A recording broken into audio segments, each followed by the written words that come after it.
देखिए positive verb,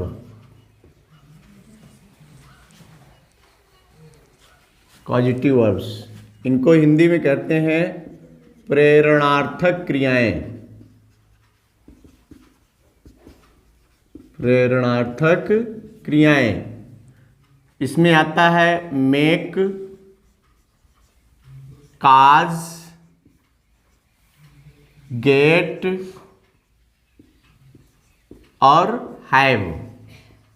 ठीक है, ये गेट और हैव जो होते हैं ये पैसिव वॉइस की क्रियाएं हैं, पैसिव वॉइस में यूज होंगे। ठीक है, और मेक और काज जो है वो एक्टिव वॉइस में प्रयोग होते हैं। ठीक है, अब इनको समझना ये है कि ये कहाँ प्रयोग होते हैं, पॉजिटिव वर्ब्स कहाँ प्रयोग होते हैं। ठीक है, तो जब किसी वाक्य में, पहले समझो प्रेरणार्थक क्रियाएं क्या हैं। तो जब कोई वाक्य सीधा सीधा कर्ता के द्वारा या सब्जेक्ट के द्वारा किया जाता है तो उसको हम क्या कहते हैं, वो सामान्य सेंटेंस होंगे जो टेंस वगैरह में चलते हैं। लेकिन कुछ क्रियाएं ऐसी होती हैं जो सब्जेक्ट के द्वारा डायरेक्ट नहीं की जाती, बल्कि सब्जेक्ट के द्वारा प्रेरणा देकर किसी से करवाया जाता है। जैसे बच्चा रोया। ठीक है, ये क्या है, इसको समझो। ये सामान्य टेंस में रोया या पास्ट इंडेफिनिट टेंस, तो इसको हम सीधे सीधे क्या बनाते हैं, क्योंकि बच्चा डायरेक्ट काम कर रहा है रोने का, तो सब्जेक्ट हो गया द चाइल्ड वेप्ट। समझ में आया, वीप का सेकेंड फॉर्म हो गया, क्यों, क्योंकि ये पास्ट इंडेफिनिट टेंस का वाक्य है। अब ये तो आपका सामान्य टेंस हो गया जिसको आप पढ़ रहे हैं, लेकिन इसी को कह दिया गया कि बच्चे को, उसने बच्चे को रुलाया, उसने बच्चे को रुलाया। अब देखो, अब रुलाना की कोई अंग्रेजी तो होती नहीं है, ये भी पास्ट इंडेफिनिट टेंस ही है। लेकिन अब ये बात क्या हो गई कि रोने का काम डायरेक्ट बच्चा कर रहा है। यहां क्या है, उसने रुलाया, यानी काम किया उसने और किसी को रुलाया, यानी प्रेरणा दिया काम करने के लिए किसी को। अब समझो ध्यान से कि यहां ये कार्य डायरेक्ट हो रहा था और यहां ये कार्य क्या हो रहा है, इसके द्वारा प्रेरणा दी जा रही है करने के लिए। तो अब ये वाक्य तो आपका सामान्य हो गया जिसको आपने बना दिया पास्ट, लेकिन ये क्या हो गया, अब यही है कॉजेटिव वर्ब, यानी इसमें जो है कॉजेटिव वर्ब का प्रयोग किया जाएगा। और कॉजेटिव वर्ब की जो क्रिया होती है वो दो तरह की है, यहां बांट दिया मैंने, मेक और काज एक्टिव वॉइस में और गेट और हैव पैसिव वॉइस में। ठीक है, और दूसरी चीज आपको ध्यान देनी है कि मेक और काज के साथ वर्ब का फर्स्ट फॉर्म लगेगा, या इसको कह लो इन्फिनिटिव का प्रयोग होता है। किसका प्रयोग होता है, और गेट और हैव के साथ जब लगेगा, चूंकि पैसिव वॉइस है तो यहां पर वर्ब थर्ड, यानी इसी को कहते हैं पास्ट पार्टिसिपल का प्रयोग होगा। है कि नहीं है, बात समझ में आ रही कि नहीं आ रही मेरी, कि मेक और काज लगेंगे तो इनके साथ इन्फिनिटिव यानी वर्ब के फर्स्ट फॉर्म के पहले टू, क्या, वर्ब के फर्स्ट फॉर्म के पहले टू, और गेट और हैव यानी ये पैसिव वॉइस में वाक्य होगा तो उसमें गेट और हैव के साथ पास्ट पार्टिसिपल यानी वर्ब का थर्ड फॉर्म।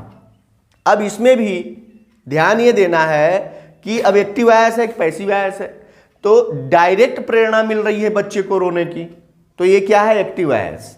और इसी को कह दिया जाए कि उसने मोहन से बच्चे को रुलवाया। देखो बात वही है, बस सेंटेंस बदल रहे हैं, बात वही नहीं है, बात बदल रही है, सेंटेंस बदल के बात बदली जा रही है। यहां से देखोगे, इसको देखोगे समझ में आएगा। इसमें क्या कहा, उसने बच्चे को रुलाया, यानी उसने बच्चे को रुलाया, नहीं बच्चे को रोने की उसने प्रेरणा दी, ये एक्टिव वॉइस है क्योंकि सीधी प्रेरणा दी जा रही है। जबकि इस वाले वाक्य में देखो, उसने मोहन से बच्चे को रुलवाया, यानी अब देखो इसने इसको प्रेरणा दी और इसने इसको रुलाया, यानी अब कार्य हाँ द्वारा आ गया, यानी अब कार्य किसी के द्वारा होने लगा। तो ये सेंटेंस क्या हो गया, ये हो गया आपका एक्टिव वॉइस में और ये हो गया पैसिव वॉइस में। बात समझ में आ रही ना। अब देखो, अब इसमें क्या करना है कि इसमें जो है ये रोना ही मुख्य क्रिया थी। अभी तक जो ट्रांसलेशन बनाते हैं उन सब में रोना क्या है, मुख्य क्रिया है ना। लेकिन यहां क्या है, ये कर्ता के द्वारा जो कार्य किया जाता है वो मेन वर्ब के रूप में होता है। लेकिन यहां क्या है कि इसमें क्रिया तो यही है रोना, लेकिन ये मेन वर्ब नहीं होगी, अब मेन वर्ब ये होगी। बात समझ में आ रही है। यानी अब ये पास्ट इंडेफिनिट टेंस में ही बनेगा, लेकिन मेन वर्ब की जगह ये लगेगा। बात समझ में आ रही कि नहीं आ रही। जैसे अब इसको हम बनाए यदि, तो इसका रूल पहले लिख लो कि एक्टिव वॉइस में वाक्य रहेगा तो पहले हमको लिखना है सब्जेक्ट, फिर लिखना है मेक या काज, सॉरी स्मॉल में लिखिए, बीच में लिखना है इसको, तो मेक या काज, ठीक है। फिर उसके बाद ऑब्जेक्ट जिसको काम करने के लिए प्रेरणा दी जा रही है। फिर उसके बाद लिखते हैं इन्फिनिटिव, क्या लिखेंगे, इन्फिनिटिव। यानी अब ये हो गया है आपका एक्टिव वॉइस का रूल हुआ। और पैसिव वॉइस का रूल यदि बनाएंगे तो इसमें होगा सब्जेक्ट, क्योंकि पैसिव वॉइस में ये बदल जाएगी क्रिया, तो ये क्या हो जाएगी, गेट या हैव, यही ना, प्लस इसके बाद होगा ऑब्जेक्ट, फिर इसके बाद होगा पास्ट पार्टिसिपल, पास्ट पार्टिसिपल, इसी को वर्ब का थर्ड फॉर्म कहते हैं, ठीक है। अब ये जो है पैसिव वॉइस में हो जाएगा। अदर्स जो होंगे यहीं जोड़ दिए जाएंगे, अदर्स आप यहां जोड़ सकते हैं, ठीक है, अदर्स को ऐड कर देना। अब ध्यान क्या देना है कि अभी हमने कहा क्या कि अब आपका मेन वर्ब कौन होगा, यही होगा। टेंस चलेगा, ऐसा नहीं है कि टेंस छूट जाएगा, टेंस चलेगा, लेकिन किस पर लागू होगा, और जो मुख्य क्रिया है वही इन्फिनिटिव बनेगी या वही पास्ट पार्टिसिपल बनेगी। तो मुख्य क्रिया क्या है इन दोनों में, रोना, लेकिन प्रेरणार्थक क्रिया क्या है, मेक और काज। अब ये मुख्य क्रिया रहेंगी, मेन वर्ब यही रहेंगी सेंटेंस की। तो जब आप बनाएंगे तो क्या होगा, जैसे इसको बनाइए तो हो जाएगा ही, चूंकि ये एक्टिव वॉइस में है तो आप मेक या काज में से किसी एक को लेकर के सेकेंड फॉर्म लेंगे, क्योंकि पास्ट टेंस है। तो यहां हम लिखेंगे मेड, और फिर क्या ऑब्जेक्ट लिखना है, द चाइल्ड विप। अब यहां टू लगाना है, लेकिन यहां नहीं लगेगा, क्यों, मेक के साथ इंफिनिटिव विदाउट टू होता है। ग्रामर का बड़ा इंपॉर्टेंट नियम है, इसको याद रखिए। मेक के साथ इंफिनिटिव विदाउट टू होता है। यदि इसी पर हम लिख देंगे काज्ड, तब भाई, क्योंकि काज्ड से भी तो बना सकते हैं, तो यदि हम काज्ड लिखेंगे तो यहां पर लिखना पड़ेगा टू विप, क्योंकि काज्ड के साथ इंफिनिटिव विथ टू रहता है।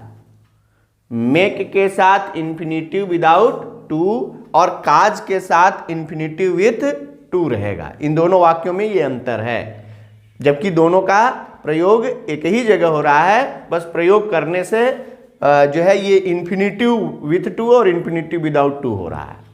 बात समझ में आ गई। अब इसी को देखिए पैसिव वॉइस में लेते हैं, तब क्या होगा, तो अब यहां पर सब्जेक्ट हो गया आपका ही, अब यहां हमको लगाना है गेट और हैव। फिर बात वही है कि मेन वर्ब यही रहेंगे ना, तो ये भी पास्ट इंडेफिनिट टेंस में है, तो ही गॉट किसको, द चाइल्ड, यही ना, ही गॉट द चाइल्ड। अब क्या है, मेन ये जो वर्ब है, वास्तविक वर्ब है, वो क्या होगा, वर्ब का थर्ड फॉर्म, यानी ये पास्ट पार्टिसिपल में बनेगा। तो he got the child wept by Mohan, हुआ कि नहीं हुआ।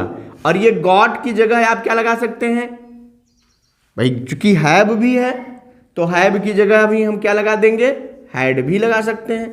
इन दोनों में से कोई एक हो जाएगा। He had the child wept by Mohan, या he got the child wept by Mohan. बात समझ में आ रही कि नहीं आ रही है? अब इसमें, अब दोनों में अंतर देख लीजिए, इसको ध्यान से समझिए। अब ये सारे टेंस में भी बनेंगे, ऐसा नहीं है केवल एक ही टेंस में बनेंगे, सारे टेंस में। जैसे इसी को प्रेजेंट कंटीन्यूअस टेंस में बनाइए,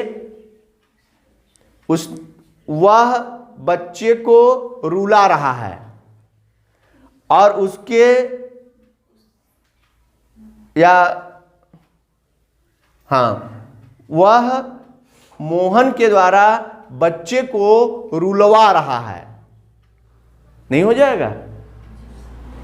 अब वो कंटिन्यूअस में बनेगा, टेंस सब बनेंगे, रूल केवल ये ध्यान देना है।